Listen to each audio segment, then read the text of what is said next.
La pregunta por el ser. Una de las preguntas claves de la filosofía es la pregunta por el ser. ¿Pero qué es la pregunta por el ser? ¿Qué significa preguntamos por el ser? Por ejemplo, me presento que es todo inodoro. Y nuestra mente rápidamente busca entender qué tipo de artefacto es un inodoro, de qué está hecho, para qué sirve, cómo fue construido, e incluso se puede hacer una historia del inodoro y de sus respectivas formas en tiempos históricos varios. Siempre abordamos la pregunta por el inodoro, poniendo el acento en su funcionamiento. En realidad, cuando indago qué es un inodoro, lo que busco es saber cómo funciona este aparato. Pregunto por el ser y respondo por el cómo. Pregunto por el qué y respondo por el cómo. Y no está mal. Una de las formas de responder la pregunta por el ser a través del funcionamiento de cualquier ente. Las cosas, las entidades que nos rodean tienen un sentido, funcionan, sirven para algo, poseen una razón de ser, son útiles. Así, si yo pregunto ¿qué es la orina?, hay todo un saber que responde a partir del entrecruzamiento disciplinar de la biología y la química como mínimo. O si pregunto ¿qué es una cadena de inodoro?, intervienen otros saberes como la mecánica o la ingeniería.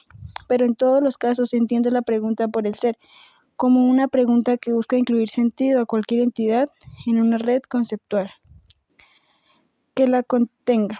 Explicar algo no es más que hacerlo aparte de una trama dentro de la cual cobra sentido. Inodoro. Va siempre con baño, que va siempre con orina, que va siempre con intimidad, que va siempre con la separación entre lo público y lo privado. ¿Qué? Va siempre. Por eso, entramar todo concepto es algo importante de no dar por el obvio. En especial, cuando nuestra tradición siempre ha apostado a entender el ser como algo cerrado, propio de la cosa, como una especie de alma o corazón del objeto, cuyo objetivo es darle sentido. Quiero decir, poner en evidencia que todo es parte de una trama. Es antes que nada desnaturalizar su significado, relativizarlo, o más que relativizarlo, es desesencializarlo, descentrarlo de su obvia conexión esencial con las cosas, mostrar el carácter de constructor de toda esencia. ¿Qué es una esencia? Algo sin lo cual la entidad deja de ser lo que es. Así de simple. La esencia de este inodoro no es su color blanco, ni su material, ni su tamaño, ya que todos estos rasgos pueden cambiar y el inodoro sigue siendo lo que es. Está claro que la esencia es la clave, el nudo, el ADN de cualquier objeto y por ello define su ser. La misma palabra esencia deriva en latín del verbo ser, pero realmente podemos captar el ser de algo como si se tratase de un espíritu interior que habita en la cosa y le da sentido. ¿Realmente creemos que aquello que define a cualquier cosa es algo autónomo, autárquico, establece y que no debe relacionarse con nada, ya que si no estaría dependiendo de otra cosa y por eso perdiendo su propósito? O dicho de otro modo, ¿es posible pensar algo por fuera de su contexto? ¿Qué sería este baño para un marciano que nunca haya visto o sabido que existe la orina? Sin hablar de que tal vez nunca haya visto o percibido una línea, un segundo, una dimensión, una palabra. Son los conceptos con los que nos manejamos naciones independientes o se encuentra siempre en relación con otros conceptos. Un dilema que nos arroja concepciones muy diferentes de la realidad. ¿Qué diría un marciano? El marciano ahondaría la segunda manera de comprender la pregunta por el ser. ¿Pero cuál es? Si un marciano apareciera por primera vez en nuestro planeta y cayera justo en este bar, ¿qué cosas no entendería? Supongamos que la idea del marciano refiere a una otredad radical. Esto es, a alguien que no comparte nada de nuestra concepción de lo real. Supongamos que no solo no fuese una criatura material o corporal, sino que además no compartiese nuestra lógica, nuestra racionalidad. Si así fuera, no entendería nada, pero de nada. No solo se sorprendería de ese líquido transparente con olor a alcohol que estamos todos ingiriendo, sino que no entendería que es un vaso y por qué en su interior hay líquido. Pero además, ¿qué es un líquido? ¿Y por qué lo tomamos? ¿Y por qué el líquido desaparece detrás de nuestras bocas? Pero esto no es todo, sino que está lejos de ser algo. No comprendería las leyes más básicas de la lógica, de la casualidad, de la secuencia. Lo asombraría no esta pared o esta sonrisa, sino que haya formas, colores, dimensiones. Lo asombraría todo. Hay algo en la pregunta por el ser en esta perspectiva. Tiene que ver con la recuperación originaria de la capacidad de asombro. Claro está que todo radica en el lugar que le damos al ser, casi como llegando a la pregunta más temible. ¿Qué es el ser?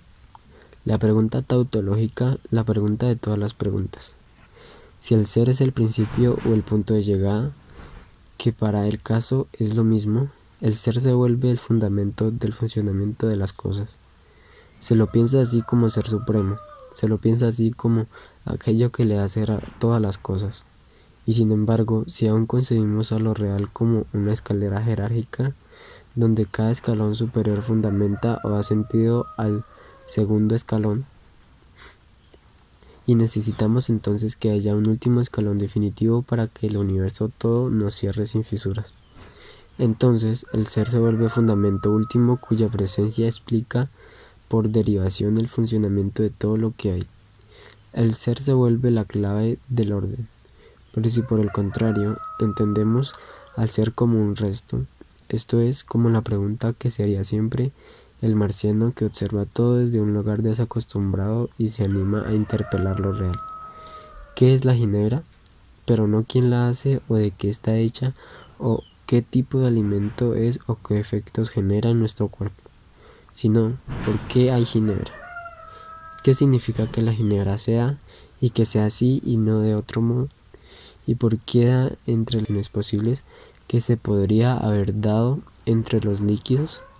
Se dio sin embargo una entre millones que dio como resultado a la ginebra que se viene produciendo hace siglos como una bebida alcohólica, más en un mundo donde los hombres toman este tipo de bebidas y no otras cuando podrían haber tomado otros millones de tipos de bebidas.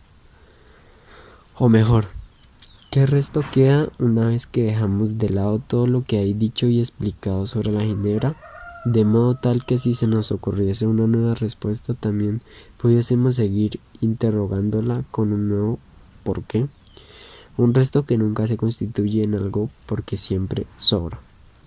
La pregunta por el ser o la pregunta del marciano va por otro lado, recorre otra perspectiva posible o apunta a lo imposible. No se preocupa por lo que de ginebra tiene esta ginebra, sino que se preocupa por el que tiene de ser, ya que antes que nada la ginebra es. O dicho de otro modo, tengo ante mí una entidad ginebra.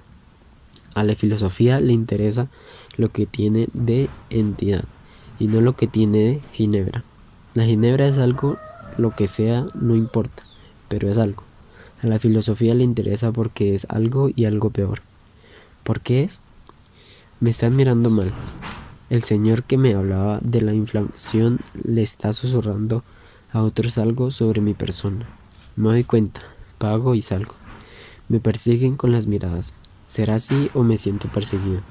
Pero giro sobre mis espaldas y ya no veo que nadie me esté mirando. Cuando se duda de todo, se entra en un estado de extrañamiento. Y si mejor vuelvo, estaba rica la ginebra. ¿Pero qué es ginebra? Y así.